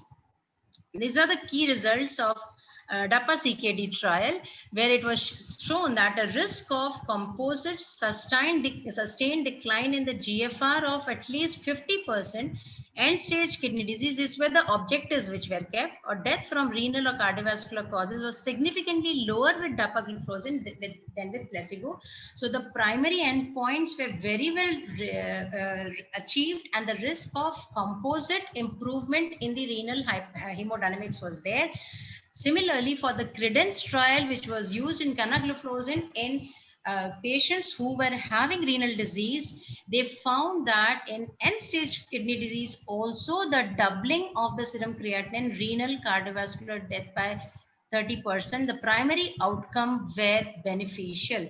So the primary outcome seen in patients with established kidney disease in DAPA-CKD and CREDENCE showed that in patients with kidney disease, they have benefit, as Dr. S.K. Sharma sir was also saying that in these organ protection, now we are in a stage where we have to attempt to protect the organs or failing organs of our patients with diabetes. And these drugs, since they have been shown to be having benefit beyond doubt, they should definitely be in our prescription. Going on to the fourth case, so any comments or should I proceed? Yeah, you have taken it very nicely, and protection of kidney is required, and here you have to choose SGLT2 inhibitor, of course. Thank you. Thank you, sir. Now going to the fourth case, which is the last case. So we have a 46-year-old male shop serviceman. So he's a shop serviceman, so probably his economic condition would be fair enough. He would not be able to spend too much on his medical treatment. He has diabetes for 3 years. I think, okay, his HbA1c is 9.1%. His GFR is 88 ml per minute. He is reluctant on insulin therapies or injectables, and he has a normal lipid profile. Just a second. And his BMI is 24.8. So he is on the just borderline of going into the overweight. They have written newly detected also. Let's take it that he has diabetes for 3 years. So here we have a young male with a recently detected diabetes, with a probably financially he will be we have to choose the low cost options. His glycemic control is not good, and he does not want injectables. So here we are considered with the financial aspect, number one, so that F is important. Glycemic, we can see the glycemic control is quite poor, so G again becomes important here. So if we go for the therapeutic wheel, these two factors are very important, and accordingly we have to decide.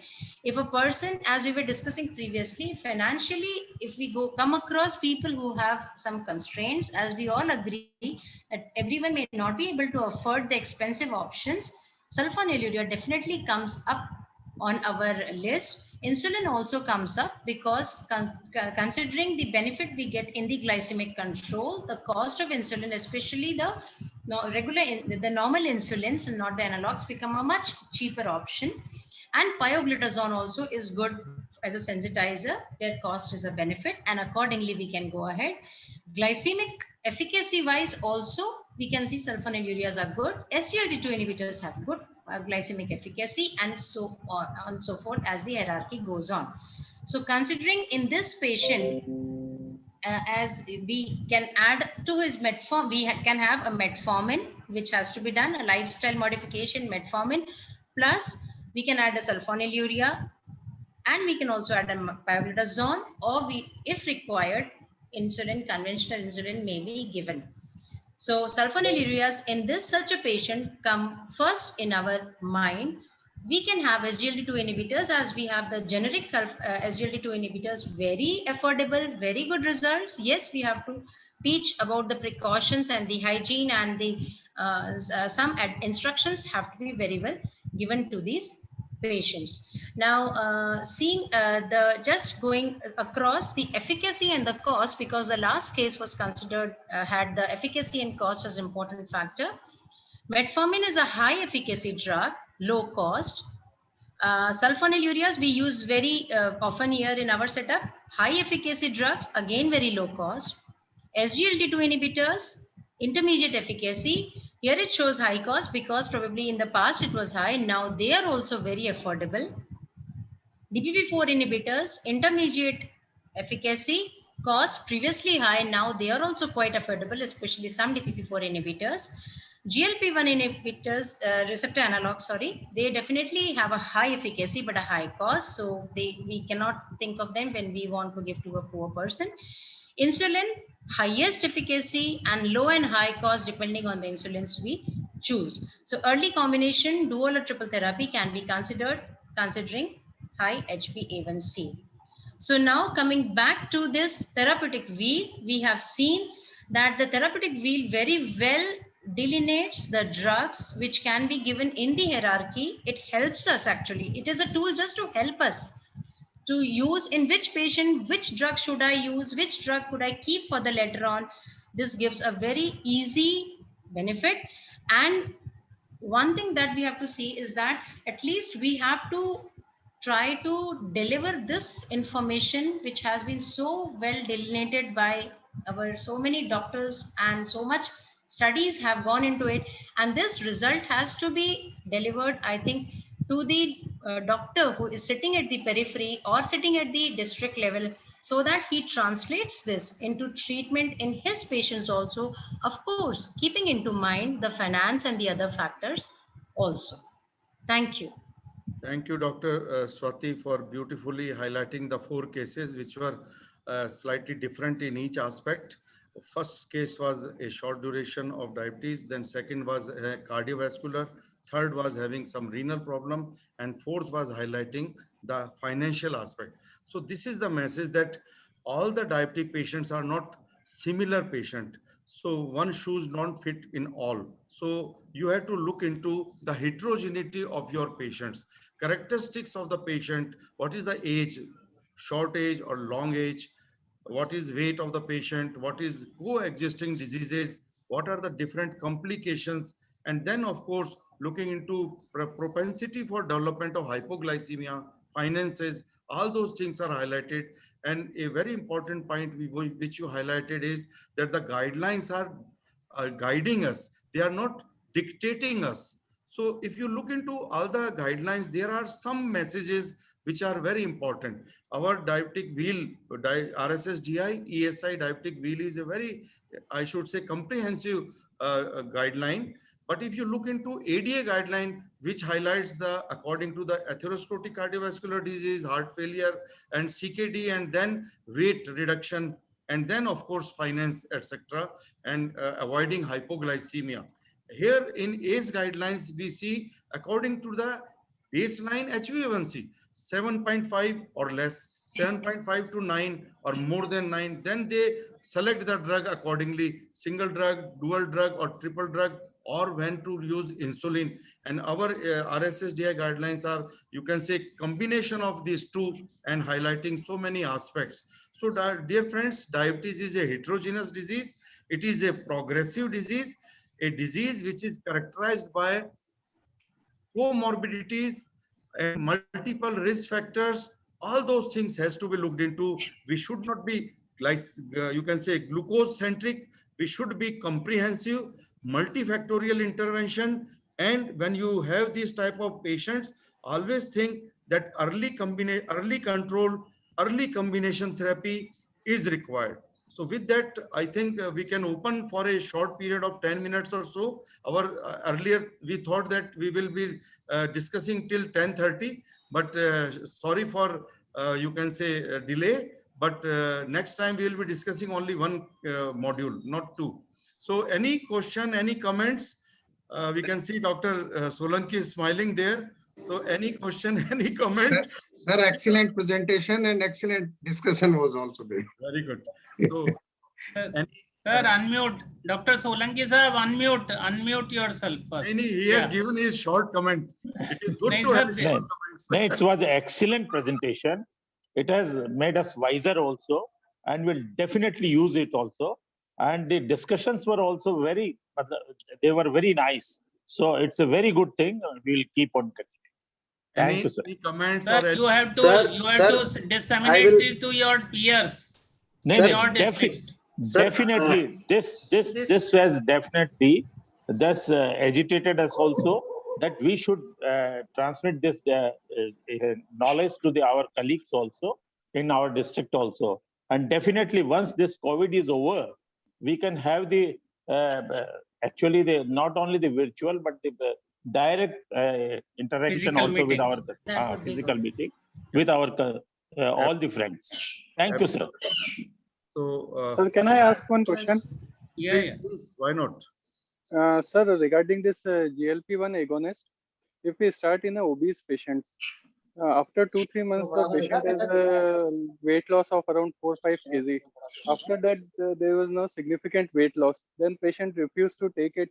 So should we give up to what time for 6 months or so, or should we switch after that, or should we continue with this for a lifelong, or how much time we can continue with this? Swati?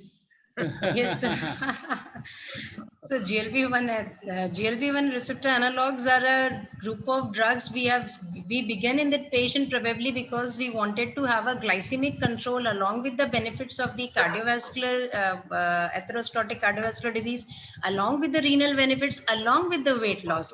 So I think weight loss was not the only factor that we were looking into. So the patient probably might think कि ठीक है वजन कम होना हमारा बंद हो गया तो we can discontinue it. No, we are not using it as an anti-obesity drug. That is one of the important factors, but we want to give the other factors also. I think if we discontinue, then again we will have the surge in the glycemic level, and again we are going to go back. So basically, once we start, we have to need it. Sir, we have two patients taking GLP-1 receptor agonist for more than 5 years, almost 5 years. So you can, I mean, just Swati told you just now, it is not only the weight loss, it is the other factors which are also important. The message should be like this: you have to treat the diabetes, and diabetes is not going to be finished in a day or two. The point is a long-term problem, and one has to, it is continuing the lifelong, number one. So you are not going to stop the medicine, number two. Number three, GLP-1 has an additional effect of lowering the weight, but that's not the primary indication. one should not calculate the GLP-1 to as a weight reduction drug. Absolutely. Should not be a misnomer. The message should be that it is for your glucose reduction, your better management over a morbidity, mortality, and organ control. Not getting protection. And as Exactly. Dr. That's the Dr. message. Arvind Gupta said, as Dr. Arvind Gupta said, that we have patients who take it for years together because the benefits are so good that the patients also realize that the benefits are so good.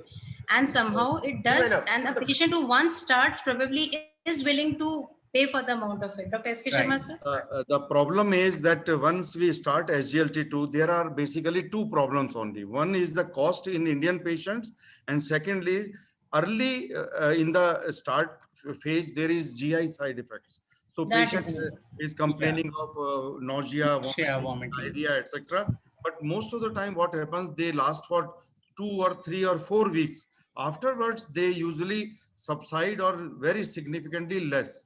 And then patient is having smooth sailing, I should say. And dear friends, if you look into the AA guidelines, once they say that you have to inject now, injection therapy or injectable therapy, they do not recommend insulin. They recommend GLP-1 receptor agonist there. In Indian context or in RSSDI, we somehow first injectable is insulin. Why?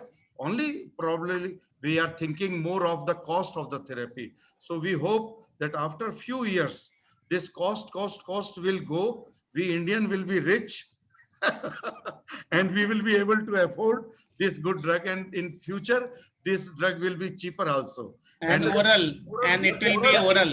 India is rich. Oral is probably India going to has come a- very and oral. expensive. Yeah, oral. So cost, oral and India has a higher foreign reserve by $600 million. America, USA has just $124 million. Yeah. Sir, I will add on Neeraj Bose that earlier, before 5 years back, we were seeing that this GLP-1 was using only for 3 to 6 months. That's why people started this. Earlier, they were giving only for the your glycemic control with the as anti-obesity. So that's why Neeraj Bose asked the question, because we learned from the seniors, sir. Obesity. Right. No. You are right. Patients are preferred. It is like this, that obese patients are No, it preferred. was a good question. But it Yes. is, as Dr. Pradyuman highlighted, it is not a anti-obesity drug. Anti-obesity drug. It is. No, it's not anti-obesity, sir. We learn from seniors. I am also saying it is not an Right. anti-obesity, it is an additional effect. I am not propagating as an anti-obesity. Yeah. The message is it is an additional effect, and one should not be taken away that it is for the obesity. But in future, So as long as the diabetes, you have to continue. Here, That's the that message. in future, you will find that 3 milligram of liraglutide and 3 milligram of semaglutide will be available as a anti-obesity treatment also. But It is for last 3 years available in United States, 3 milligram as an anti-obesity. That's why I'm saying Not it in is India. available. Yeah, I'm No, saying. sir. I have seen so many in IVF. They are using an obese patient. IVF with they are who are trying to conceive as an anti-obesity drug. They are using an IVF Actually, clinic. as I told you, you can in India. Offline you No, can in use, India, it but, is not recommended. but Yes. it is but not- FDA doesn't recommend. Yeah. It is not US India, it is not FDA. recommended. Our DCGI does not It recommend. is 10:45. Sir, DCGI does not recommend.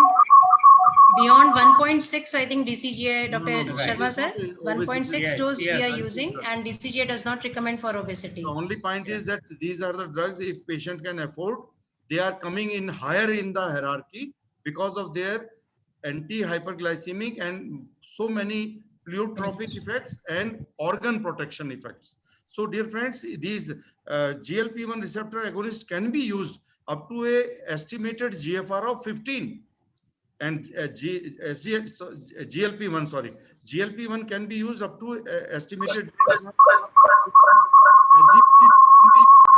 SGLT2 can be used up to now 30. So earlier we were capping them at 45, but now we can give up to 30 because of their pleiotropic and organ protection. That is important point. And out of the GLP-1, liraglutide does not get metabolized in the kidney at all. So it is the one which is most useful in lower GFRs. Even dulaglutide, the recommendations are for estimated GFR of 15, yes. And I think SEMA will be having similar type Similar. once it will be available to our patients. It is semaglutide, Ozempic is available in USA and Europe. Yeah. Sir, Any questions? Sir कर दें इसको final. The next date is 23rd. Next Sir, Wednesday. I cannot. Yeah, I like to thank. Hello. Please, Nikhil, sir. That today's meeting was a very good meeting. More than Hello. people joined because of the efforts. I cannot hear, sir. Sir mute कर दीजिए. Over to you. Yeah, I like to thank Dr. S.K. Sharma, Dr. Swati, and Dr. Arvind for their excellent presentations and the great way of. Everybody should mute themselves so that they can listen. Yeah. Sir, this is with only RP Parikh, sir. I think problem is with him only. Sir is giving a vote of thanks, I think. Dr. Parikh, sir. Parikh sir, I think is noticed. I request Dr. S.K. Sharma sir to conclude and RP Parikh sir, आप बंद कर लो, आपका mute लिखो हो रहा है बहुत आपका. RP Parikh sir, आप एक को बंद कर लो, दो चल रहे हैं आपके.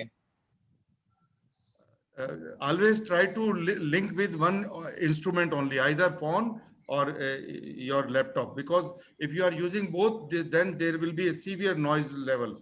So it is always, and there should be a, I should say, decorum. Whenever we are not speaking, we should always keep our mic off. That is a very important, I should say, message, so that everything goes smooth. We can keep our video on, but whenever we are not speaking, we should keep our mic off. So I think, thank you very much for all of you to attend this meeting. It is a very successful meeting. Last time it was more than 34, but today it was more than 40 people who have joined us. So more or less, I think 100% attendance is there. So efforts by Dr. G.D. Ramchandani. So congratulations to him. And dear friends, I am thankful to all of you for taking a very active part, and you are still there with us from 9 to let's say 9:45 or even 10. 11. It is 10 more or less. So thank you very much. No, sorry, 11. Sorry. 11 o'clock. 11, not 10, 11. Yes. So with 2 hours. But it is so good to see so many of friends. I am seeing Dr. Anand Minav sir after such a long time. His smiling face is there. And Dr. Solanki, Dr. K.K. Sharma, Dr. Khisara, and we see so many other senior people. Dr. Girish Verma, we are missing your song. So I think short parody from you will be okay. Please unmute and have it. Dr. K.K. Sharma sahab, Santosh Shivnani, Santosh. नमस्कार boss. नमस्कार. Dr. Pungalia sahab, Dr. Deepak Gupta, Nagar sahab, and Neeraj. We will keep on meeting. I mean, so much. Yeah, so many, so good things. Every Wednesday we will be meeting and we can discuss it out. Next time we will be having only one module. Yes, and sir. having more of discussion. This time, because of 2 modules, a bit slightly we extended the timeline after 10:30. So over to you, Dr. Girish Verma, sir. Hello. Yes, sir. Am I audible? Absolutely. Yes, Always audible. perfectly audible. Okay. It was, I mean, very good lecture by Dr. Arvind Gupta ji and Dr. Swati. And once we are discussing that wheel, we should stick to it. Pradyumna Sharma ji. Sir. No, comments are always welcome. Comments. So we should be flexible in comments. Yeah. My submission is, when we are discussing a particular case, we should stick to that rather than drifting to other discussions. Yeah, absolutely. So that actually wastes the time. Yeah, absolutely. Thank you. And Thank you. over to you, sir, for your last two-line song. यहाँ तो गूंगे और बहरे लोग बसते हैं, खुदा जाने यहाँ जलसा कैसा हुआ होगा। ये सारा जिस्म बोझ से झुककर दोहरा हुआ होगा। मैं सजदे में नहीं था, आपको धोखा हुआ होगा। यहाँ तक आते आते सूख जाती हैं सभी नदियां, हमें मालूम है पानी कहाँ ठहरा हुआ होगा। Doctor Girish Good Verma night, जी sir. का 51st बर्थडे अभी निकला है कल ही। हाँ बिल्कुल, हैप्पी वो बर्थडे। तो ज्यादा होते नहीं, काउंट के लगते हैं हमेशा, तो उनको एक बार जोरदार तालियां सबके दो। यार आप जीडी आप गलत बर्थडे सर। ऐसा आप है, गलत बोल रहे हो। हाँ? जीडी आप गलत बोल रहे हो, मैं तो 35 से ऊपर कभी गया ही नहीं। अरे सर नहीं, आप तो अभी अभी आए हो सर, मेडिकल आपने स्टूडेंट। 51 का कैसे कर दिया मेरे को? मैं तो आई एम 35 स्टिल। सर हाँ। मैं चलो तो सर। सोच रहा था सर, मैं तो सोच रहा था मैं ही सबसे यंगेस्ट हूँ। आप तो मुझसे यंगेस्ट यू आर मिस्टेकन। अरे हम तो अभी कई तुम्हारे से कई यंग बैठे हुए हैं, तुम्हारे से भी कई यंग बैठे हुए हैं। वो जोक था ना कि आप तो अभी भी पैदा ही हुए हो। चलिए सर, गुड नाइट। एक्सीलेंट। एक बिग राउंड ऑफ अप्लॉज, जोरदार तालियां हो जाए डॉक्टर एस के शर्मा साहब, doctor Swati and doctor Arvind Gupta ji के लिए, Ramchandani and doctor GD Ramachandran ji के और लिए सारे सारा participants एफर्ट के वही लिए। कर रहे हैं। नहीं सर, के पारिक सर का है मेन, उनका एक ही वर्ड था, वो ये मेरा ड्रीम है इसको सक्सेस करना है। तो वो एनर्जी उनके द्वारा जो मिली ना, वो लगता है कि सब लोग उसी ड्रीम के फॉलो कर रहे हैं। उनकी एनर्जी से ही काम कर रहे हैं सब लोग, वो एनर्जी डिलीवर आप कर रहे हो। नहीं So sir, next week we will be again meeting on Wednesday. Thank you. ठीक है। Thank you, good night. Thank you 9 o'clock again 9 o'clock। Sir अब तो अनलॉक हो गया सर, फिजिकल भी होगा क्या अपना ये? अब आप बुला लो।